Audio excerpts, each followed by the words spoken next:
Hey guys, let's get more news about Lakers, but first, don't forget to subscribe and leave your like. Lakers GM makes jaw-dropping Austin Reeves admission on Luka trade. Austin Reeves heavily factored in the Los Angeles Lakers' decision to trade for Luka Doncic from the Dallas Mavericks. Rob Pelinka, the Lakers' vice president and general manager, made the stunning revelation in an interview with NBA.com. "You bet on the fact that he plays the game the right way, his teammates love to play with him," Pelinka told NBA.com. "You bet on the fact that he's an ultimate competitor. You bet on the fact that he absolutely loves basketball and wants to get better all the time. I don't even like to put a ceiling on a player like that, just let his journey be what his journey is." But even going back to the time of doing the big trade that we made, bringing in Luka, I had Austin in my head that whole month I was going through that transaction. Because he's a Swiss Army knife, he can play really in any environment with any player, he thinks the game, sees the game at a high level, and it allows him to play so well with Luka and LeBron James. The Mavericks were criticized for what many thought was an underwhelming return for a generational star like Doncic. They received Anthony Davis, Max Christie, and a 2029 first-round pick for Doncic, while Davis, the centerpiece of the Lakers package, is a 10-time NBA All-Star and a 5-time All-NBA and All-Defensive Team member. He is 6 years older than Doncic. In contrast, the Lakers were celebrated as the winner of the trade as they were able to keep Reeves and their 2031 first-round draft pick from the blockbuster trade that shocked the NBA world. Austin Reeves' star turn. Pelinka was right all along. His bet on Reeves is paying off as the undrafted guard continues to blossom as the Lakers' third star despite ceding point guard duties to Doncic. Reeves took off this season when Lakers rookie coach J.J. Redick put the ball in his hands after relegating D'Angelo Russell to the bench and later on traded for Dorian Finney-Smith. While it took a while before Reeves got used to playing off Doncic, a ball-dominant force like James, it was worth the wait. Over his last 10 games, Reeves averaged 25.3 points, 5.2 assists, and 4.9 rebounds while shooting 53.5% from the field, 40.7% from beyond the arc, and 94.1% from the free throw line. Reeves is the first Lakers player since the late Kobe Bryant in 2012 to average at least 25 points on 50/40-90 shooting split over any 10-game span, per StatMamba.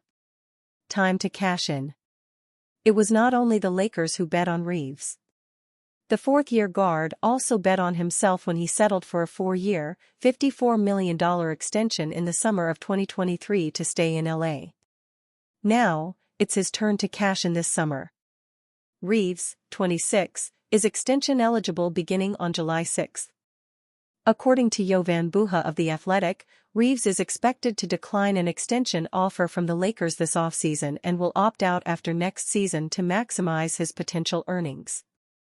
"How I expect this to play out is the Lakers will make their contract extension offer to Austin on July 6 or sometime around then, and they will offer him about 4 years, $88 million-ish to $90 million, The Athletic's Lakers beat reporter said on his podcast Buha's Block on February 25. Somewhere in that range, which if you average that out is about $22 to $23 million per year on an annual basis that is below Austin's market value. Buha said he believes Reeves should be making at least in the $27-30+ million range in his next contract. "So, I think in that 2026 summer, he will opt out," Buha added. "He will test free agency, and then he will try to remain a Laker long-term, but it's gonna come down to what type of contract they offer him." Alder Almo is a basketball journalist covering the NBA for Heavy.com. He has more than 15 years of experience in local and international media, including broadcast, print, and digital. He previously covered the Knicks for Empire Sports Media and the NBA for Off the Glass. Alder is from the Philippines and is now based in Jersey City, New Jersey. More about Alder Almo. Thunder's Shai Gilgeous-Alexander identifies big change in Luka Doncic-infused Lakers Oklahoma City. For the first time since the Dallas Mavericks' shocking blockbuster trade, Oklahoma City Thunder All-Star Shai Gilgeous-Alexander faced Luka Doncic and the Los Angeles Lakers. In the first of a two-game set at the Paycom Center, Gilgeous-Alexander finished with 0 free throws in a 126-99 blowout loss. Shai identified the differences in the Lakers' approach, led by Doncic, who finished with 30 points, 7 rebounds, 6 assists, and 2 steals. After the game, Gilgeous-Alexander addressed the changes he saw from a revamped Lakers team. With the adding of Luka, Doncic, and the subtract of AD, Anthony Davis, their attack becomes more perimeter and less interior, and that's the difference in their attack, Gilgeous-Alexander said. AD used to switch a lot, too. Defensively, they've always been good. But their attack offensively is more perimeter and spaced out as opposed to interior posting. From an individual standpoint, Gilgeous-Alexander saw the same talented player he faced during Doncic's time with the Dallas Mavericks. Same guy. Really talented. Smart basketball player, will pick you apart if you let him, Gilgeous-Alexander added. It didn't feel like a different guy. It felt like the same Luka Doncic. Good basketball player. Doncic's 30 points on 11 of 20 attempts, including 5 of 11 threes, led 6 Lakers players in double figures. He also added 7 rebounds, 6 assists, and 2 steals. Shai Gilgeous-Alexander on no free throw attempts in Thunder loss. After the loss, Thunder head coach Mark Daigneault said the Lakers outplayed his team for the majority of 48 minutes while Thunder All-Star Shai Gilgeous-Alexander finished with 0 free throw attempts for the first time this season. Gilgeous-Alexander addressed the rare shortcoming during his media availability post-game. I don't know. I didn't get fouled and don't think that necessarily needs to change. I don't know how many I had tonight, but I felt good offensively, Gilgeous-Alexander said. I don't think we lost because I didn't shoot free throws, and I'm all about trying to win. So, I don't think that necessarily needs to change. We need to play defense for sure next game if we want to win. Gilgeous-Alexander scored a team-high 26 points on 12 of 23 attempts, 9 assists, 3 rebounds, 1 block, and 1 steal. We didn't do anything to deserve a win tonight, and they're a really good basketball team, Gilgeous-Alexander said about Sunday's loss. When you don't do the right things, and you're playing a really good team, that's what it looks like. After losing to the Rockets on Friday, the Thunder will look to avoid losing 3 straight in their rematch against the Lakers on Tuesday. Josue Pavon is an associate editor and the Oklahoma City Thunder beat writer for Clutch Points. Josue got his start as a credentialed media member writing about the Boston Celtics for WEEI.com. He grew into a local on-camera NBA reporter and podcast host for CLNS Media, where he is the co-host of the Cedric Maxwell podcast. Thunder coach Mark Daigneault's blunt admission about Lakers after blowout loss Oklahoma City, before facing the Los Angeles Lakers in a rare 2-game mini-series at the tail end of the regular season, Oklahoma City Thunder head coach Mark Daigneault reminded reporters of the fundamental element of facing a potential playoff matchup. For Daigneault, it's less of an opportunity for the Thunder to gain an advantage while facing Luka Doncic and the Lakers for the first time since his shocking trade in January.